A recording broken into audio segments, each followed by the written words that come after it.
It's the co-founder at sextech, known for the handy. You may have seen it, but I mean, it's really awesome. All right, welcome to the stage.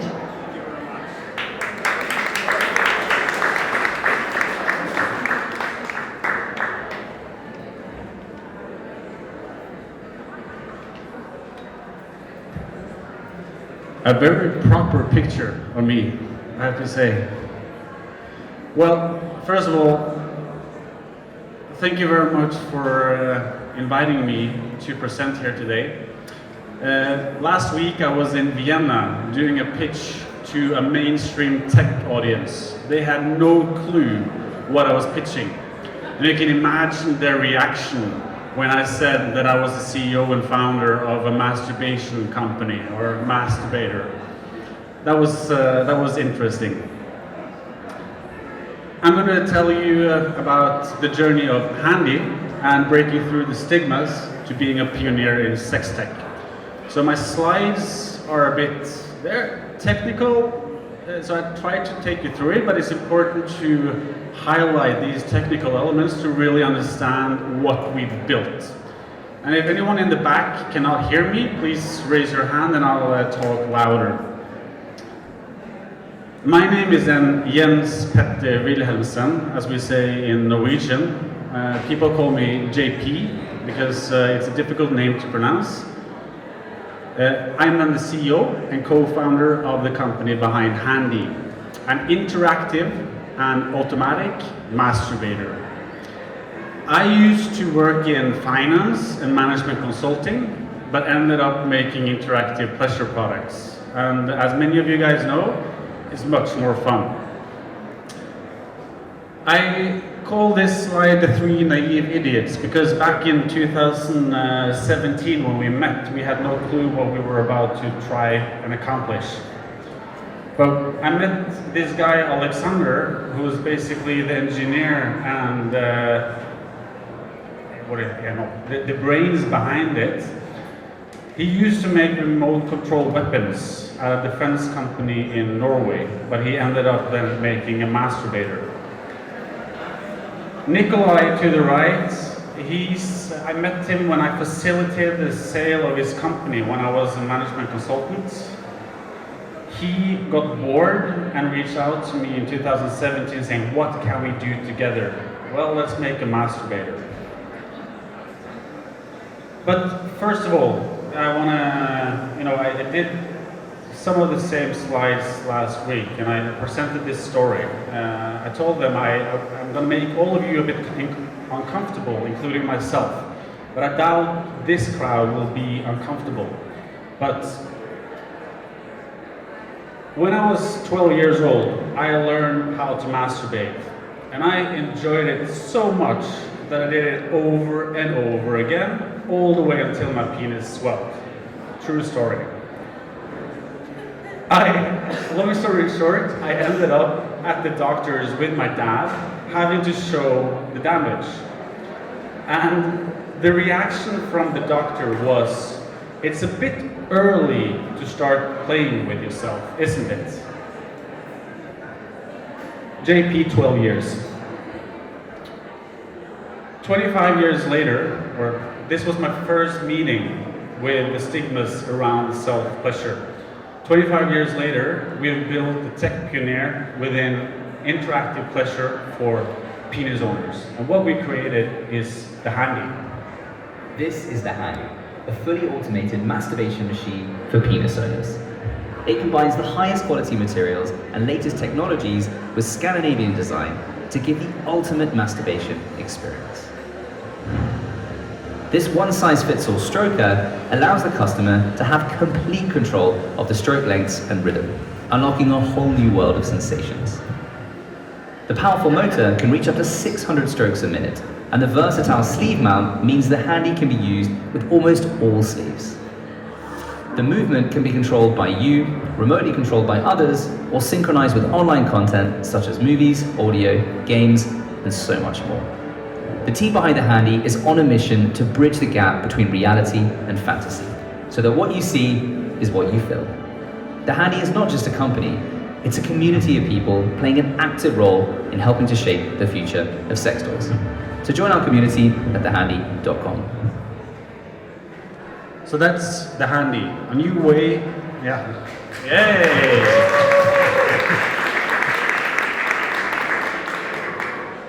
A new way of experiencing interactive pleasure. Because everybody masturbates, or everybody. And what we want to achieve is normalizing pleasure and sexuality. The Handy is inclusive. No matter if you're a solo player or a tech-savvy person wanting to use your VR goggles with Handy, or a couple with a long-distance relationship, or if you by any chance have cognitive or physical limitations, the Handy is universal. And a lot of the people that have spoken here already, they're talking about the stigmas around sexuality and talking about it. But we all know that it's good for both mental and physical health, but we can't talk about it. And even in the previous talk here, they talked about funding. And I have so much to say about that. But just to give you a brief introduction to our commercial journey. A word was mentioned earlier here, bootstrapping. Well, I can totally align with that. This whole overview here is defined by one word, and that's bootstrapping, meaning turn every penny. Back in 2017, when we were introduced the idea of making a masturbator, we started to make a minimum viable product.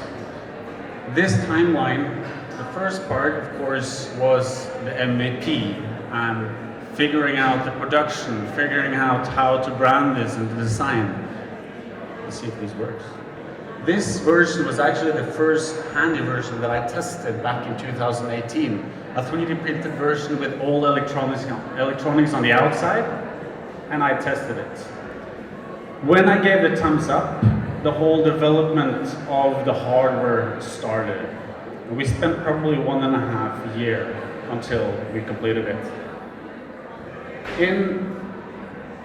In late 2019, actually I know that the Ryan guys here, even though they're looking at their cell phones, they were actually the first distributor who truly believed in us after we met that Aerofave. So at the end of 2019, we started to become recognized from both retailers and distributors. We launched the product mid-19. And of course, we didn't sell at all what we expected to do. So we had 1,000 units of Handys in storage and had no clue what to do with it. But gradually, we enabled convinced retailers and distributors to take it in, and we started to sell. Then COVID hit, of course, as you all know, and the whole interactive pleasure scene opened up. We started to be recognized, meaning that different newspapers, both in Norway and international, wanted to talk with us. That was fun. What you see there on top, being recognized, then moving over to a scaling phase of the company. What you see there is basically the first completely filled container of Handys being shipped from China to US. That was a big, freaking moment. And then the bottom picture there is what I define as the peak moment of the organization, where we reached almost 30 people. And remember, this was at the end of the phase that I call scaling. Because what comes after growth? Well, we all know what happened in 2022. It all comes to an end. So we were supposed to raise money in January, but unfortunately the different investors pulled out just when everything happened in the tech crash scene. And I stood there basically with a bunch of products coming my way and a growing team. That was challenging. So the top picture there is just a selfie of me in March when I was at my absolutely lowest. We did, however, manage to to raise a bridge loan in April, talking about the challenges of funding, ending up in August raising 1.5 million euros. So what you see there is actually me in a Superman pose on a treadmill in LA when I realized that we managed to close the round. That's cool. What's going to happen next? I don't know. This is me from last week in Vienna. What I do know is that sextech as an industry does interest people. The funds, they are not willing to open up their pockets for the most, most techy sex tech yet, but it will come. And I think that this overview shows a bit, I'm not going to spend too much time on it, but this overview shows a bit our journey when it comes to funding. In the beginning of our minimum viable product period, production R&D, we funded everything ourselves. We put the cash on the table. Then we have a beautiful institution in Norway called Innovation Norway, which basically supports startups to give them risk loans when the banks and investors do not want to do so. They supported us, a sex tech company, so kudos to Innovation Norway. We also did a crowdfunding debt campaign where we raised money solely to fund production, right? Because working capital hardware is hard. So we went out, raised 300,000 euros, managed to increase the production. Our first external seed round was in combination with this Innovation Norway in 2021. No funds would touch us. So this was basically my network and our network of angels believing in what we were doing. Then, of course, what I just told you guys, completed the second round now in August through a combination of angels and crowdfunding. So it is possible also being, making a masturbator or interactive masturbator, just need to find the right people. But why did we manage? There's one word for that. Is it echoing or? If I go too close, okay, so where should I stand? Here then? So there's one word for that, and that's handyverse. And now I'm going to tell you what the Handy is all about and why you guys should come up and check out our booth. Because this is what is still echoing. That's good? Okay. This is a hardware-enabled software play. It's a hardware and it's a software. What does that mean? Well, you have the Handy itself. This is an IoT device. Sold over 60,000 devices globally at a price point of $200. That's cool. The hardware is smart. And we knew from the very beginning when we built this company that we needed a business model that could attract investors. And what does investors love? Recurring revenue. So we made a model where we ensure recurring revenue both through hardware and through software. Let's start with the first part, accessories. The Handy is universal, and you build on top of that with different sleeves, with hands-free mounts, battery pack, whatever. So you build the experience that you want to have. That's the accessories. People come back to buy them. Second is the software, and this is the diamond here. This is what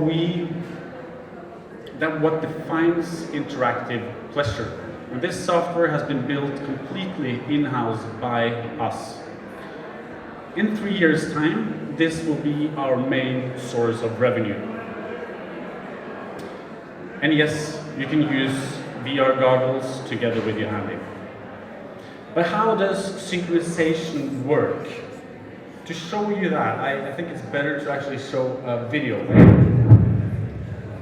Because, as you can see from this screen, this is a showcase of how the handy moves in accordance with the pattern from the screen.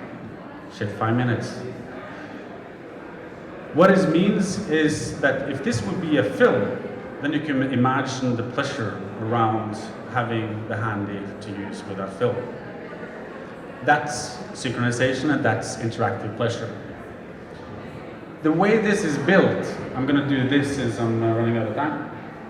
We have the hardware to the left, and this is the techie part.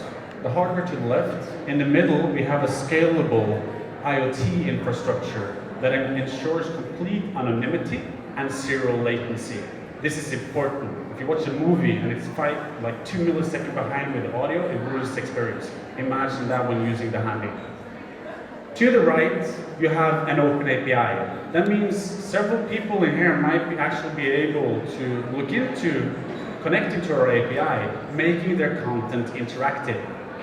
So this is part of the two-sided platform game, as I like to call it, where you build the demand, selling devices, and you build the supply by connecting to partners. And in the middle, you have a scalable IoT software, and I'll explain why that is important after. For the software part, today we have video services, we have a community that builds features, we have metaverse players wanting to connect the handy to their new features, and we have medical and health related players that connects their software and audience to the handy.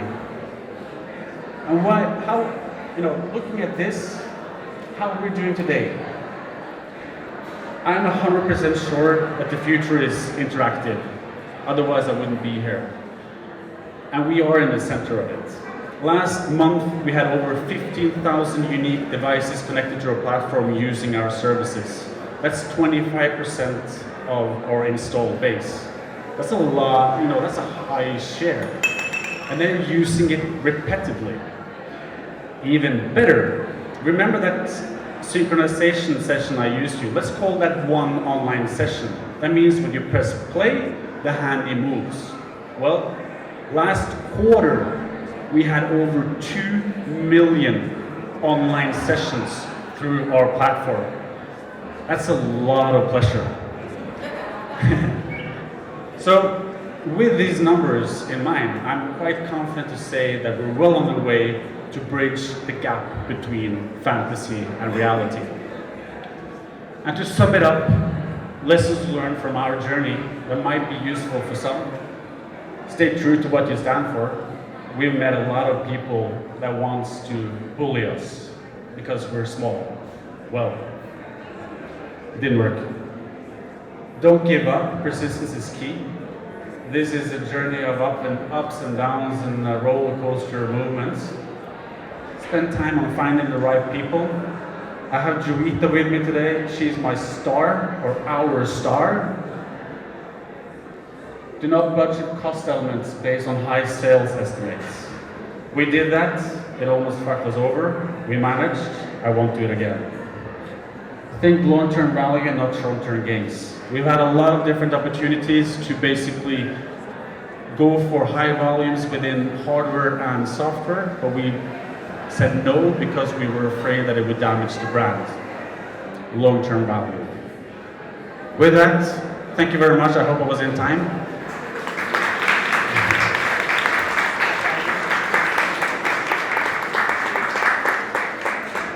I'm going to cheat because I have the microphone. I have a question.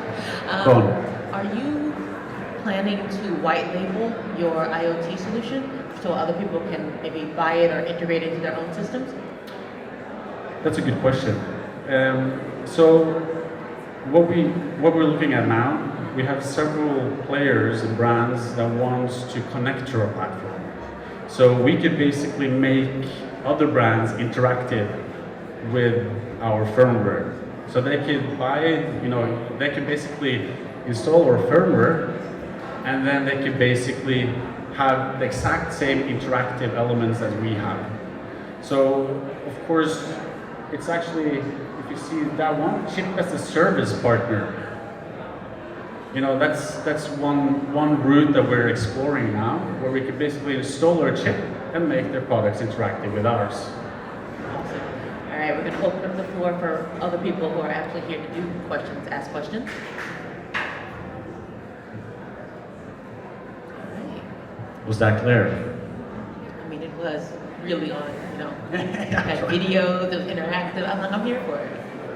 Hi, I'm Katia. I'm actually interested, you mentioned testing the device yourself. Did you run any other round of user testing? Like, I've been hearing a lot around today around the development of the product and how we're trying to get money and raise for the community, but I haven't heard so far the human part, like where's the user, where's the voice of the user, and how I think that's the strongest part is like if we all want to use it and we will like it, people will want to give us money. Well, back in 2018, when we started this, we ordered all the different products out there, tested them, I tested them. We figured out what was important. So when I tested the minimum viable product that we made, the feeling that I got was not to be mistaken. So I knew then that this is something that we had to do. Then when we had the first prototype, we had used, we tested, but that was basically my friends in my network. Because if we wanted a bigger test audience, that would require capital, right?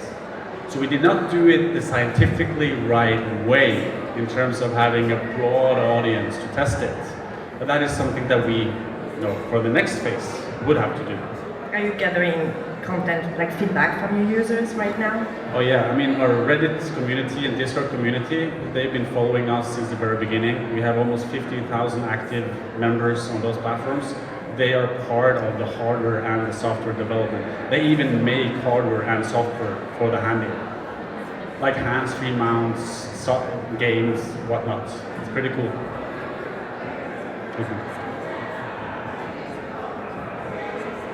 So come check us out upstairs. Great, thank you so much.